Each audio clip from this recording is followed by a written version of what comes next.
Good morning, students. Students, we are doing the chapter Structure and Function of Living Things, Animals. In this chapter, we have already discussed about the digestive system, different organs involved in digestion. Now, today I am going to start the next system present in our body, that is respiratory system. Respiration is the process in which oxygen is taken in and carbon dioxide is released from the body. During this process, there is a breakdown of food that results in the release of energy, and that energy is used in performing different type of functions.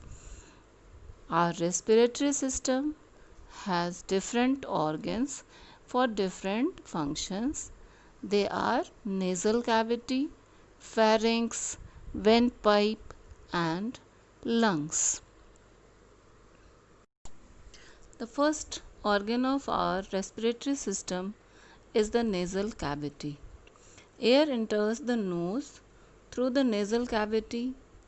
As air passes through the nasal cavity, it gets warmed up and also gets filtered due to the presence of hair in the nostrils.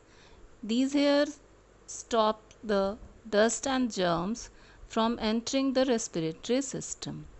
The next one is the pharynx. The nasal cavity leads into an organ called the pharynx. From the pharynx, air passes into a chamber called the larynx.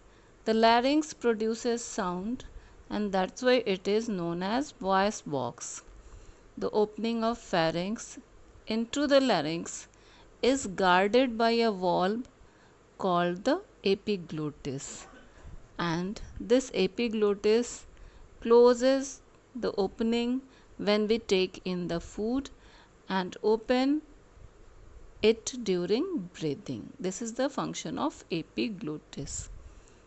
Third organ is the windpipe. The windpipe is a delicate muscular tube situated in front of the food pipe in the neck. It is about 12 cm in length and 2.5 cm in diameter.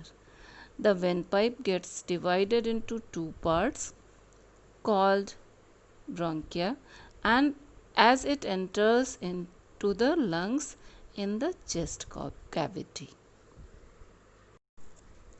Now the lungs. The bronchi lead into the lungs, which are situated on either side of the chest cavity. Lungs contain a number of air sacs and blood vessels. When air enters the lungs, the blood vessels around the air sacs takes in oxygen and give out carbon dioxide and water. Oxygen is carried by the blood to different parts of the body. In return, carbon dioxide and water vapor from the blood enter the lungs and thrown out through the nose. And the next part is the diaphragm. Lungs cannot move by themselves. It is the movement of a diaphragm and the muscles between the ribs of the chest wall that causes the expansion and contraction of the lungs, and thus breathing takes place. Lungs cannot move by themselves. The movement is due to the movement in diaphragm and the muscles between the ribs of the chest wall. This is respiratory system of human beings, its structure and function. We will discuss next system in next class. That's all for today. Thank you. Have a nice day.